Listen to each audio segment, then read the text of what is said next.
A tornado ripped through Mayfield and Graves County Tuesday afternoon, leveling homes and businesses and scattering debris for miles. Joe Jackson reports. Kentucky State Police say at least 8 people suffered minor injuries in the storm. Most of the damage was along Highway 45 north of Mayfield. Bennett Motors was one of the businesses hit by the twister. Car salesman Ray Ralph says he and the others inside the business are lucky to be alive. We come in, locked that door, and went in that broom closet. And then as soon as we got in there, you could hear it coming over. Stuff hitting the building. It was just wild. Ralph said the business office was not damaged, but 3 buildings on the lot were leveled, and all 40 vehicles on the lot were damaged. He said luckily no one was injured. Now, another business hit by Tuesday's tornado was Youngblood's RV. Roger Youngblood said his business suffered significant damage, but it could have been much worse. But it just caught our dealership sign here at the front. One trailer flipped upside down and then went right beside the building, so it didn't do any damage to the building that we found, but it destroyed several campers upside down and tore them up, and windows broke and what have you, but nobody was hurt, and just a scary experience. That's all I can say. Much of the residential damage was along Wayne Drive off of Highway 45. Marty Winfrey said his trailer is a total loss. Yeah, it's gone. It's gone. Our trailer's right there, that pile right there in front of that trailer. Our trailer's in her front yard. Winfrey said he was able to get out of the trailer before it was leveled. He said he held on to a tree for dear life to keep from being blown away. Stepped out the trailer and looked and seen the debris and run over here to them and knocked on their door, and they had time to make it. They kneeled down beside that truck, and the tornado took their trailer and left them there by the truck.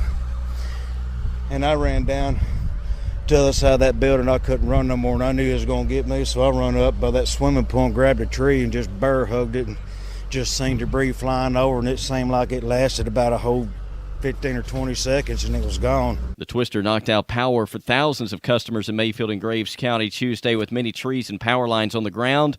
Red Cross officials set up at the old General Tire site to begin assessing damage and to coordinate their efforts. I'm Joe Jackson.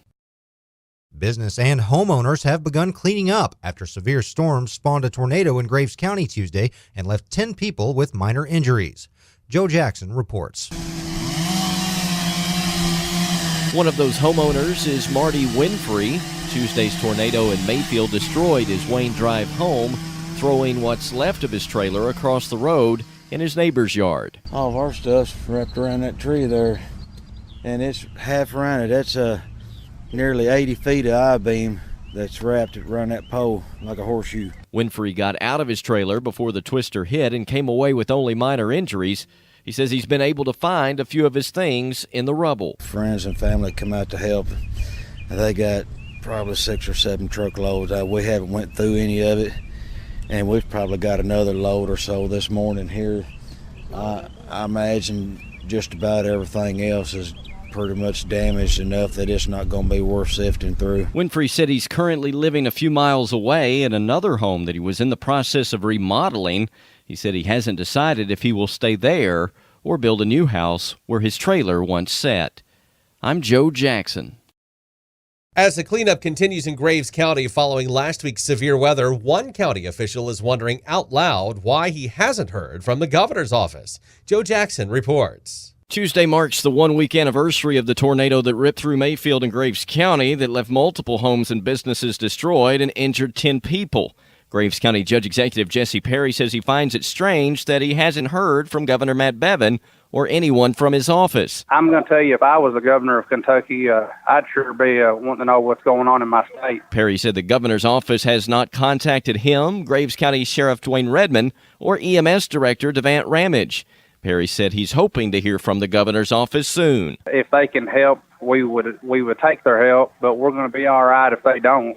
And that's just how I feel about them. If they don't have time to check on us down here, we are a part of Kentucky just as much as Frankfort. Stephanie Roby, Assistant Director with Kentucky Emergency Management, said they deployed staff immediately into Graves County and were constantly reporting back to the governor's office. When we activate, we are in constant communication with the governor's office, apprising the governor and his staff as to what all is occurring and what our efforts are and what the needs are in the impacted areas. So, I can assure you the governor was fully aware of what was going on and was assessing the information as it was flowing in to him and his staff. The National Weather Service has classified the tornado that tore through Mayfield on May 10th as an EF3 with an estimated 140 miles per hour winds.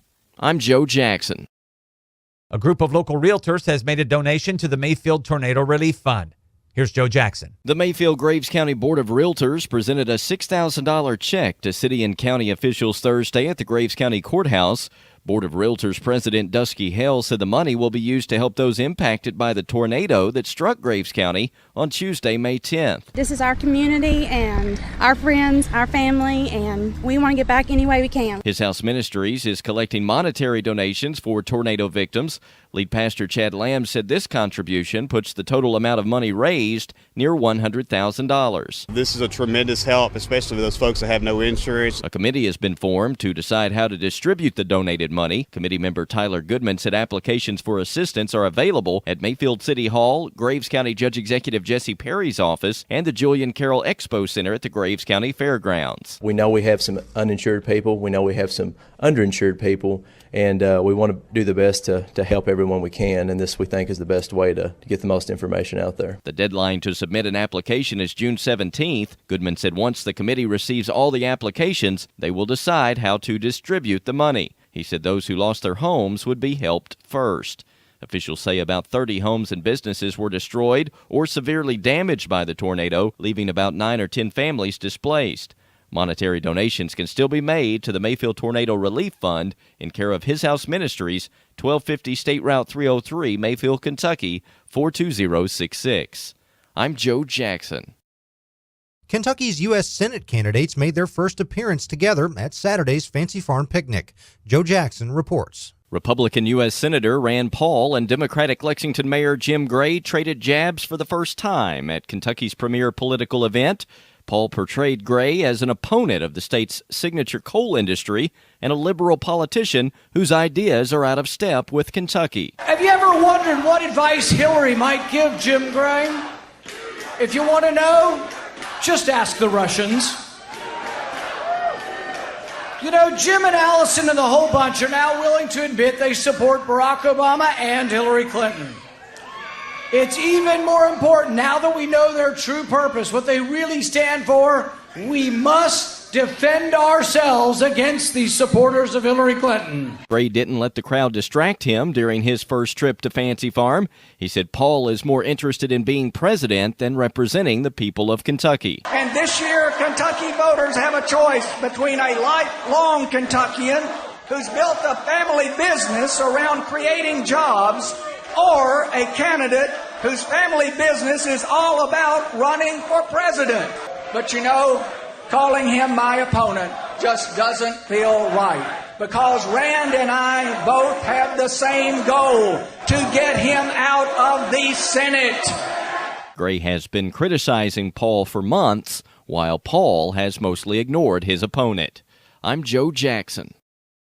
There's an effort underway to make packaged alcohol sales legal in the city limits of Mayfield. Joe Jackson explains. Members of the group Yes for Mayfield turned in a petition Tuesday with more than 1,500 signatures to Graves County Clerk Barry Kennemore. Kennemore said if he can verify 424 of them, a special election will be held. Then I'll walk it across the hall to Judge Perry and tell him I have certified at least 424 names. Then he will decide a date for us. Kennemore said the special election would likely be held in July. He said it would cost taxpayers between $12,000 and $15,000. Meanwhile, Stephen Elder, the group's treasurer, said this is a great opportunity for Mayfield. We want to keep our dollars local. And if you bring people to the community and they spend their money here, then they're going to go to other businesses and buy products there too. So we want to do everything we can in our power to keep all the dollars local. Mayfield already allows liquor by the drink sales. Wet campaigns in Mayfield have been defeated in 1992, 1983, and 1934. Last month, Graves County voters voted against allowing packaged alcohol sales within county lines. I'm Joe Jackson.